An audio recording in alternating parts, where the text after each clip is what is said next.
Hello વિદ્યાર્થી મિત્રો, તમારું સ્વાગત કરું છું. હવે આપણે ધોરણ 10 ગણિતની અંદર પ્રકરણ લઈએ છીએ. બીજું પ્રકરણનું નામ છે બહુપદીઓ, અને જેમાંથી પરીક્ષાની અંદર 6 માર્કનું પૂછાય છે. બહુ જ સહેલું અને ખૂબ જ નાનું એવું પ્રકરણ છે, એટલે તમે જો થોડીક મહેનત કરો તો પૂરેપૂરા 6 માર્ક મેળવી શકો. તો આપણે લઈએ પ્રકરણ નંબર 2. પારા નંબર તમારા પાઠ્યપુસ્તકમાં જુઓ, પારા નંબર 9 ઉપર પ્રકરણ 2 છે બહુપદીઓ. આપણે જોઈએ.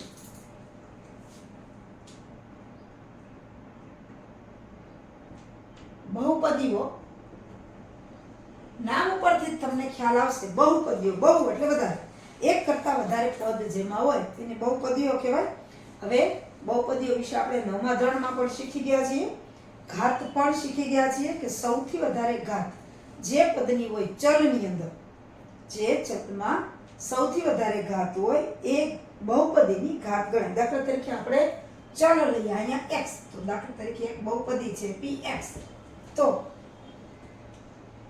x નો વર્ગ ઓછા 5x વત્તા 8. તો આ જે ચલ છે x, અહીં x ની 2 ઘાત છે, અહીં x ની 1 ઘાત છે, અહીંયા x છે જ નહીં એટલે કે x ની 0 ઘાત છે.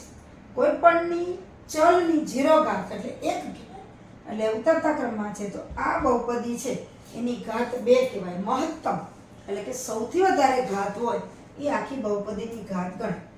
બીજી આપણે બહુપદી લઈએ કે 4x નો ઘન ઓછા 3x નો વર્ગ વત્તા 9x અને ઓછા 15. તો અહીંયા જે ચલ છે પણ x છે, પણ એની સૌથી મહત્તમ ઘાત છે 3 છે, એટલે બહુપદીની ઘાત 3 કહેવાય.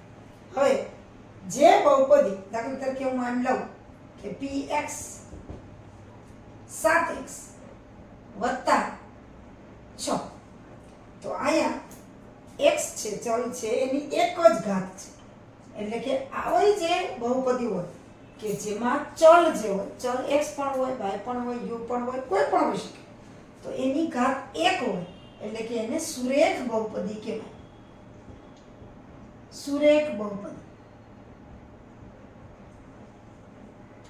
જેમાં ચલની એક જ ઘાત હોય. હવે આપણે એવી બહુપદી લઉં જો કે 3y નો વર્ગ ઓછા y વત્તા 10. તો અહીંયા જે ચલ છે એ y છે, તો y ની સૌથી મહત્તમ ઘાત 2 છે એટલે એને દ્વિઘાત બહુપદી કહેવાય. દ્વિઘાત, દ્વિ એટલે 2. હવે હું ચલ u લઉં તો 7u નો ઘન વત્તા 4u વર્ગ ઓછા 5u ઓછા 17. તો અહીંયા u છે એ ચલ છે અને u માં મહત્તમ ઘાત છે 3 છે, એટલે એને ત્રિઘાત બહુપદી કહેવાય. સૌથી વધારે જે ચલની ઘાત હોય એ આ બહુપદીની ઘાત ગણે.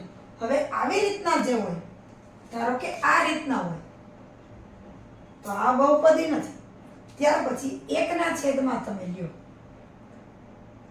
2x વત્તા 3, તો અહીંયા x છે છેદમાં છે એટલે એની ઘાત ઋણ થશે. એ પણ બહુપદી નથી, એટલે આ બંને બહુપદી નથી. આ બહુપદી બનતી નથી. એટલે બહુપદી વિશે આપણે જોઈ લીધું કે એક ઘાત ચલની હોય તો એ સુરેખ બહુપદી, 2 ઘાત હોય તો દ્વિઘાત બહુપદી, અને 3 ઘાત હોય તો ત્રિઘાત, એવી રીતે 4 ઘાત હોય તો ચતુર્થ ઘાત. પણ આપણે અહીંયા ત્રિઘાત સુધીની લાવ છે. બહુપદીના 3 પ્રકાર છે. એક તો સુરેખ બહુપદી, દ્વિઘાત બહુપદી અને ત્રિઘાત.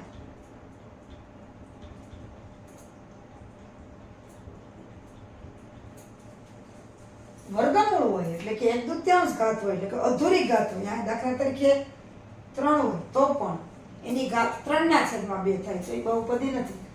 છેદમાં હોય તો પણ એની ઘાત ઉપર આવશે તો ઋણ થઈ જશે, એ પણ બહુપદી નથી. એટલે બહુપદીના 3 પ્રકાર છે. સુરેખ જેમાં ચલની ઘાત એક જ હોય, દ્વિઘાત જેમાં ચલની સૌથી વધારે મહત્તમ ઘાત 2 હોય અને જેમાં ચલની સૌથી મહત્તમ ઘાત 3 હોય. ક્યારેક આની બહુપદી પણ જોવા મળશે. જુઓ 3x ઓછા 5x વર્ગ વત્તા 7x ઘન ઓછા 8.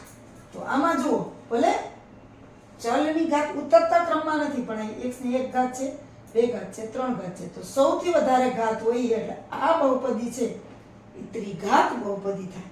ભલે પાછળ આપ્યું છે પણ કોઈ પણ જગ્યાએ સૌથી વધારે એટલે કે મહત્તમ ચલની ઘાત હોય.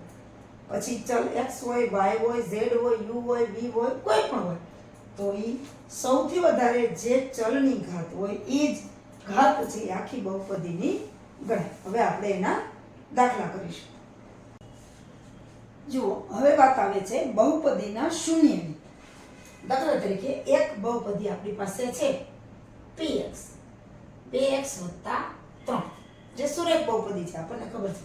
તો એનું શૂન્ય, શૂન્ય એટલે x ની કિંમત, એને આ બહુપદીનું શૂન્ય કહેવાય અથવા તો આપણે એને x ની કિંમત પણ કહેવાય અને ઉકેલ પણ કહેવાય. તમે દ્વિઘાત સમીકરણ વાંચો ત્યારે આવશે એનો ઉકેલ પણ કહેવાય. તો આપણે અહીંયા શૂન્ય લઈશું. એનું શૂન્ય શોધવા માટે px બરાબર 0 લઈએ અને પછી x ની કિંમત કાઢી તો જુઓ 2x + 3 બરાબર 0. હવે આપણે x ને સૂત્રનો કરતા બનાવવાનો છે એટલે x ને એકલો કરીએ, 3 આ બાજુ પ્લસ છે સામે જશે તો માઈનસ થશે. 2 ગુણાકારમાં છે સામે જશે તો ગુણાકારમાં હોય એટલે છે. બરાબરની બીજી બાજુ ભાગાકારમાં આવે, ભાગાકારમાં હોય તો ગુણાકારમાં આવે એટલે કે અંશમાં હોય તો છેદમાં જાય, છેદમાં હોય તો અંશમાં જાય એટલે -3/2. આ છે એ પદાવલીનું શૂન્ય છે. શૂન્ય પદાવલી કઈ છે આપણી પાસે તો કે સુરેખ, કારણ કે એક જ ઘાત છે. આ સુરેખ પદાવલીનું શૂન્ય છે. હવે આવી જ રીતે x ની કિંમત કાઢી એના શૂન્યો શોધી શકાય. ત્યાર પછી હવે આમાં આલેખની વાત આવે છે અને પરીક્ષામાં પણ પૂછે છે. આલેખ તમે ભણી ગયા છો. આપણે સંખ્યા રેખા છે, વચ્ચે શૂન્ય હોય, એક બાજુ પ્લસ હોય ને એક બાજુ માઈનસ છે, એને આપણે x ડેશ કહીએ છીએ. એને બરોબર લંબ y અક્ષ હોય, અહીંયા 0 હોય, એને આપણે કહીએ છીએ y ડેશ. હવે આની અંદર કોઈ પણ સમીકરણનો આલેખ દોરવામાં આવે અને એ આલેખ x અક્ષને જેટલા બિંદુમાં છેદે એટલા એના શૂન્યો કહેવાય. જુઓ દાખલા તરીકે હું એમ કહું, અહીંથી આલેખ છે એ આમ જાય છે. જુઓ x અક્ષ એને કેટલા બિંદુમાં છેદે છે તો કાંઈ 1, 2, 3 તો એના શૂન્ય થશે 3. ધારો કે બીજો આલેખ છે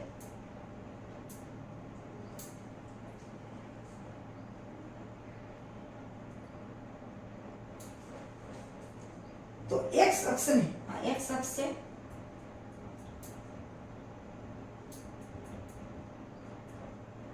તો એને કેટલા બિંદુમાં છેદે છે 2 બિંદુમાં, તો એના શૂન્ય થશે 2. આવા દાખલા પરીક્ષાની અંદર આવે જ છે. આલેખ દોરેલો હોય છે અને એના ઉપરથી તમારે શૂન્ય કહેવાનું છે. x અક્ષને આલેખ જેટલા બિંદુમાં છેદે એ બિંદુને એના જે પદાવલી હોય એના શૂન્ય કહેવાય. હવે આપણે એના ઉપરથી દાખલા જોઈએ છીએ. હવે આપણે લઈએ સ્વાધ્યાય 2.1. જો પાઠ્યપુસ્તકની અંદર પાના નંબર 15 ઉપર છે. પહેલો દાખલો, નીચે આપેલી આકૃતિમાં કોઈ બહુપદી px માટે y બરાબર px ના આલેખ આપેલ છે તો દરેક કિસ્સામાં px ના શૂન્યોની સંખ્યા શોધો. મેં કીધું એમ આલેખ છે એ x અક્ષને જેટલા બિંદુમાં છેદે એ એના શૂન્યોની સંખ્યા થશે. ચાલો આપણે લઈએ દાખલો પહેલો, એનો પહેલો વેક્ટર ભાગ. હવે આલેખ આપણે દોરવાનો છે. જુઓ આવી રીતના છે.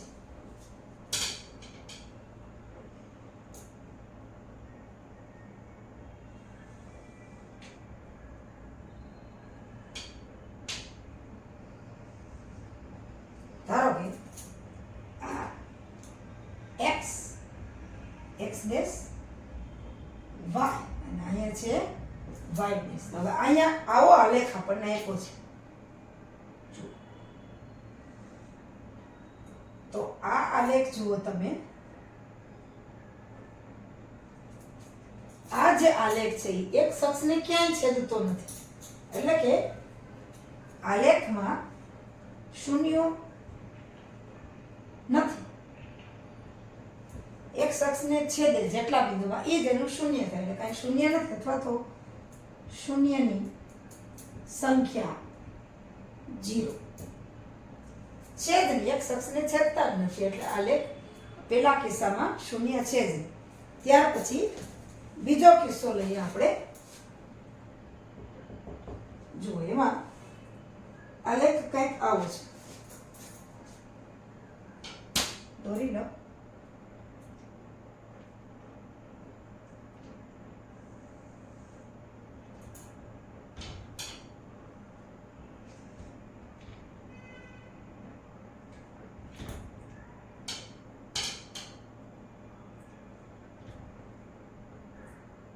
ધારો કે x ડેશ y અને y ડેશ. તો અહીંયા આલેખ કેવો છે જુઓ.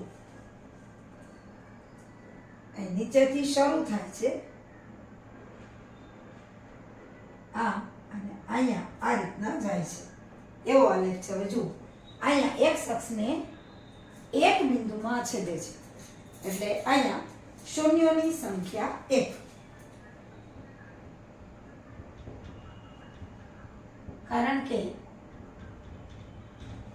એક બિંદુમાં જ એક અક્ષને છેદે છે. અહીંયા છેદે છે પણ એ તો y અક્ષ છે, એટલે એ શૂન્ય ન ગણાય. એક અક્ષને જેમાં છેદે એ જેના શૂન્ય ગણાય. પહેલાનો ત્રીજો પેટા વિભાગ લઈએ.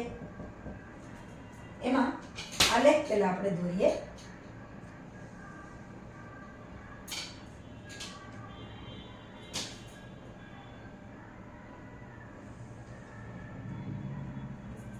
અને કહીએ આપણે x ડેશ, અહીંયા x, અહીંયા આવશે y અને અહીંયા આવશે y ડેશ. હવે જોઈએ કે આ આલેખ કેવી રીતનો આપ્યો છે. ત્રીજો અહીંયાથી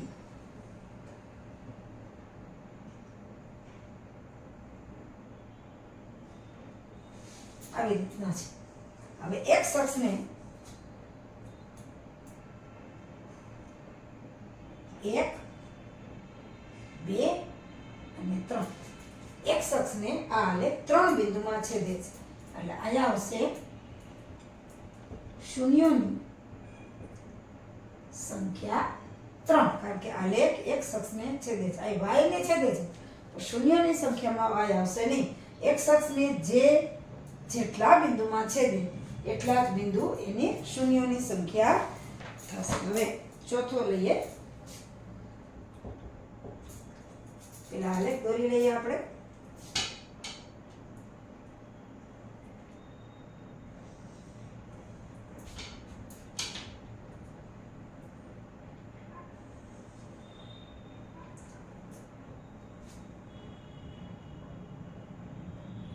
x ડેશ y અને y ડેશ.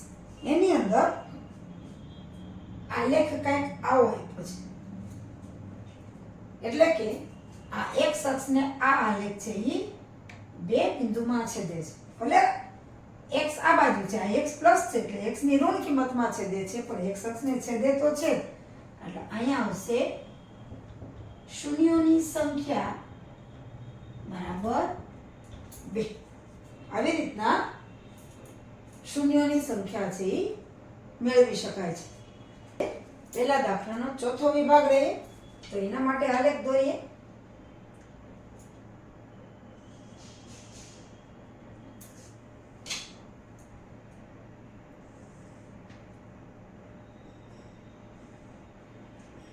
અને આપણે કહીશું x ડેશ y અને y ડેશ. હવે જોઈએ,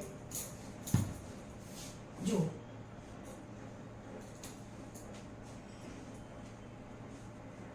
પાંચમો દાખલો છે આપણો આ.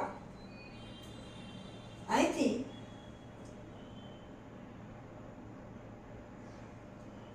રીતના છે.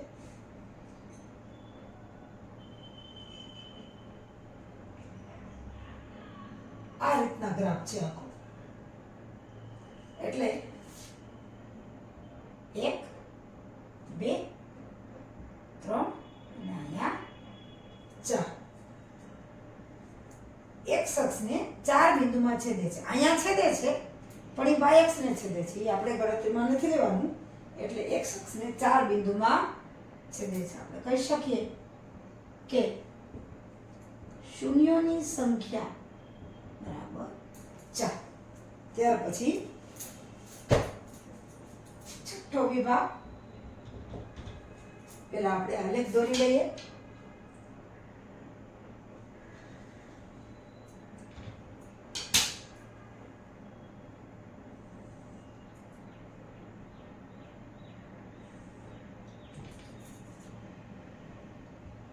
x x ડેશ y અને y ડેશ. હવે આપણે આલેખ જોઈએ.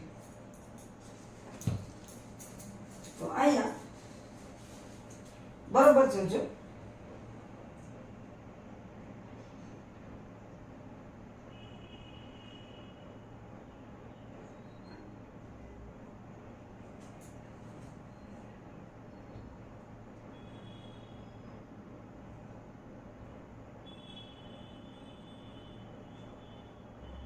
આવી રીતના છે. એટલે 1 2 અને 3. 3 બિંદુમાં x અક્ષને આ આલેખ છે એ છેદે છે. 1 2 અને 3 એ ટચ થઈને સીધો ઉપર જાય છે. અને અહીંયા શૂન્યોની સંખ્યા થશે 3. જુઓ 1 2 અને 3. આવી રીતના પરીક્ષામાં દાખલા પૂછાય જ છે. જે સમીકરણનો ગ્રાફ છે એ x અક્ષને જેટલા બિંદુમાં છેદે એટલા જ એના શૂન્ય. આવો દાખલો ભૂતકાળમાં પણ પરીક્ષામાં પૂછાયેલા છે અને અત્યારે હવે પણ તમને પરીક્ષામાં પૂછાવાની પૂરેપૂરી શક્યતા છે અને બહુ સહેલા છે. એટલે આનો એક પણ માર્ક ન જાય એવી રીતના તૈયારી કરજો.